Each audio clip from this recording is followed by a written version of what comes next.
The View is live in Midtown Manhattan, where we have been following this gentleman. Suction cups on feet and hands, rope, helmet ready. He is attempting to scale Trump Tower. And of course, as you can see, the police department is there momentarily to pull him back in. He's not going to get much farther. We have not been able to confirm that he was seeking a date with Ivanka Trump or anything along those lines. It is strictly just publicity. We don't know why he did it. But very soon he is going to be in the Gray Bar Hotel. He is going to see Rikers Island from the inside. What an amazing moment that will be for him. We'll let you know if anything happens, but it looks like he's just about finished. Now, while they are all at the moment merely allegations and nothing's been proven, fair to say that the former boss at Fox News, the building which, oddly enough, is not too far from Trump Tower, is already making hip, deep news, making certain he has plenty of lawyers on hand for the coming legal action. And it's not far off to add the network itself is preparing for this onslaught. Every day there are new ticking time bombs in the Roger Ailes alleged sexual harassment tale, new allegations from another accuser, and a $3 million payment that has plenty of people wondering if Rupert Murdoch had any clue as to the salacious nature of what was going on in his own building. The latest on that case that is rocking the broadcast and the political world from John Bachman. John? Ed, as more ugly details about the Roger Ailes sex scandal drip out of Fox News, we are investigating new questions about whether or not Ailes could be facing criminal charges soon on top of those civil lawsuit he's already facing. Fox News. Fox News. Fox News. By all accounts, Fox News employees, past and present, are on edge.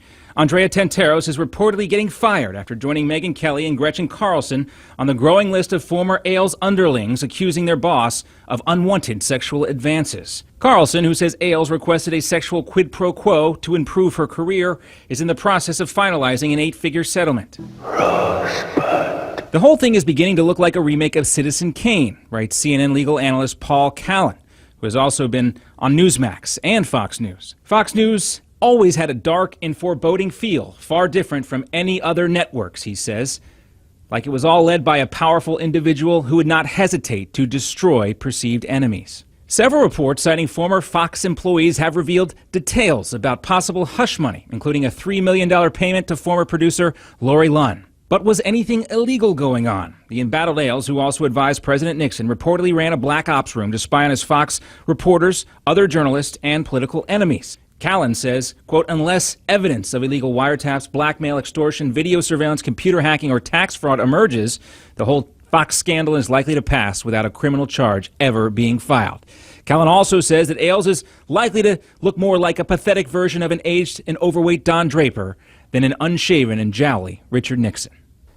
Newsmax recently spoke with Ailes' attorney. All that she could tell us was that Ailes still denies the sexual harassment charges leveled by Andrea Tantaros. Ed, back to you. All right, John, I still think Don Draper would be a whole lot better looking at that age. Let's now turn to the man who seeks to outfox the Democrats and prove to America that no deficit is too great to overcome. But Donald Trump, will he have to do it without the help of a growing number of people who want nothing to do with him? People that he normally would have in his pockets as the Republican nominee, who permanently jumped ship as fast as they can? Your phone calls if you want to join us. Get in at 1-877-NEWSMAX. Let's welcome back the veteran political strategist, syndicated columnist, read at Newsmax.com, and New York Times best-selling author with his latest book, Armageddon, How Trump Can Defeat Hillary. Dick Morris joins us on the show. All right, Dick, let's get right to it. Peter King went right after Donald Trump. This is after the whole Second Amendment remark where he basically, Donald Trump that is, made an offhand comment about Hillary Clinton, people who love the Second Amendment, and Peter King says maybe he should take it back. Here's what he said. Do you really think that he was urging people to kill Hillary Clinton? Do you really believe that? No, I think it was just a dumb remark. It was as simple as that. But again, to suggest that is, I think you're reading far too much into it. Are you saying, was he negligent in saying it? Absolutely. He should take it back, make it clear he's saying it back. Dick, I'll tell you what, everybody is knee-jerking on this right now, and those people who are knee-jerking on one side maybe need to understand that this is the way Donald Trump talks, but others say this is simply wrong. It's not presidential. Now the Secret Service is even talking to the Trump campaign twice at least. You are the strategist. You are sitting right there in front of Donald Trump. What do you tell him to do? Exercise some discipline. Understand that you're not at a cocktail party and stuff that might be cute there or is not admissible and can be used against you. But I don't think this is important. I think that what is important is that there is a new Bloomberg poll out today that shows that instead of being 11 points down, Trump is now 4 points down. And I believe in the last 3 or 4 days, momentum has demonstrably shifted away from Hillary Clinton. On Trump's end, I thought he did a very good job in the economic speech in Detroit. He did a good job attacking those who were leaving him in the Republican Party as pawns of the global economy. I thought that he did a good job weighing in on the spy who was hanged after Hillary's emails essentially fingered him. And I think that Hillary is in deep trouble now because both of the revelation of an email that shows a closed loop of bribe for action, pay for play in the Clinton Foundation, and today's decision, which is momentous, that Loretta Lynch is not going to pursue criminal charges against the Clinton Foundation. The FBI referred it to her, asked her to investigate the possibility of criminal charges, and she said no. So what do you think that Clinton and Lynch talked about on the tarmac? Everything you are saying is exactly correct, and certainly people need to take all this into consideration when they're preparing their vote.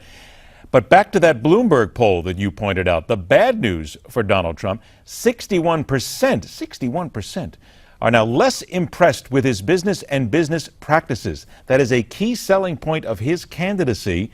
And a majority of voters, 60%, don't believe the election is rigged. Isn't this, Dick, we're still talking about these billion paper cuts here that are winnowing away at Donald Trump. I get it that the polls are back and look better for him, but doesn't this stick around? Doesn't this stench hang around? I'd rather have paper cuts than a guillotine. And I think that the email controversy has now really begun to impale Hillary Clinton. Don't skip over what happened on Tuesday, day before yesterday. I'm sorry, yesterday. Yep. Okay. A release came out, a released email, in which Bill Clinton's chief of staff asked Hillary Clinton's chief of staff to have the State Department do a favor for a donor to the Clinton Foundation. Closed loop. The donor in question was a Lebanese businessman who wanted to meet with the Lebanese ambassador, who gave the Clinton Foundation $5 million, pledged another $1 billion, and Clinton's chief of staff, Bill's chief of staff, Doug Band, emailed Uma Abedin and Cheryl Mills saying, please take care of this guy. Uma emailed back and said, okay, and Band emailed back again and said, time is of the essence, please move on this right away. A clear pay for play. And that's the first time there's been a completely closed loop. And now it's easy to understand why the Clintons refused to turn that email over to the State Department. And it's all those emails. And again, we're talking about 1 billion paper cuts, the guillotine. It's pretty much the same thing for both here. I only got a couple minutes left. I need to get your take on this as well. Donald Trump saying, absolutely, I want to debate Hillary Clinton, but I want conditions before. I want to see the conditions. Come on, Dick, let's be really honest here. You're the Republican presidential nominee. I think what Donald Trump's people want is get in there, get on stage, beat her up verbally, get this thing done. They don't want to hear anything like this. No, I believe that the lesson of the last 4 years ago's debate, where Candy Crowley completely shifted this to Obama by, as the moderator, affirming that what Obama said that he called 9/11 attack on Benghazi terrorism, as opposed to the truth, which he did not, really shows how stacked these can become. If I were Trump, I would demand to know the names of the moderators, and I would refuse to participate if they're not fair and impartial people. I'm going to play devil's advocate with you on this one, Dick Morris. I love it when you and I get a chance to do this here. Donald Trump is a smart man here. Who cares who the moderator is? If the moderator turns it around and says something that's wrong, that's a lie, that's false, call them on it. Dick, No, that would be as a the television moderator- moment that would vault Donald Trump over Hillary Clinton with ease. Well, he could play it well, of course, but he shouldn't have to. I believe, frankly, there shouldn't be moderators. I think it should be 10 minutes for each candidate, or 5 minutes for each candidate, and then 5 and 5 and 5, and talk about whatever you want. But if we're going to have moderators, let's not have it stacked by liberal Democrats. All right. I don't know, Dick. I still... Go ahead, 30 seconds. Your analogy of paper cuts to guillotines are mine that you're using. The emails are not a paper cut. They're felonies. They are alleged felonies at this point. They have to prove it, yes. Sour joke. Yes, potential felonies. You're exactly right. They still have to prove that, and that still comes with that burden of proof. I get it. I'm here. But I'll tell you what, I think that Donald Trump's people, and I think if you were sitting on the other side of Donald Trump's desk, you would tell him, get out there, get in the debate, go beat Hillary up, take care of it, and that's how you can defeat Hillary, which, oddly enough, is the name of the New York Times best-selling book, once again, is, see how I did that, Dick? That's how we do things in television. Cool. We make that connection. It's called Armageddon, How Trump Can Defeat Hillary. It is a New York Times bestseller. You're the man. There, hey, you know something, brother? Go ahead, man. Get out there and nail it. Dick Morris, thanks a lot for joining us. By the way, we want to tell everybody that they pulled that guy in from the Trump Tower, okay? Hey, don't forget, Newsmax TV shows are moving to channel 366 effective the end of the week. We're already there. All our programs, JLTV on DirecTV channel 366. Make the switch for all of your favorite Newsmax programs. And they weren't happy about it when they pulled him in the window. Trust me on that. They were a little welcome to Rikers type. Hardline will continue.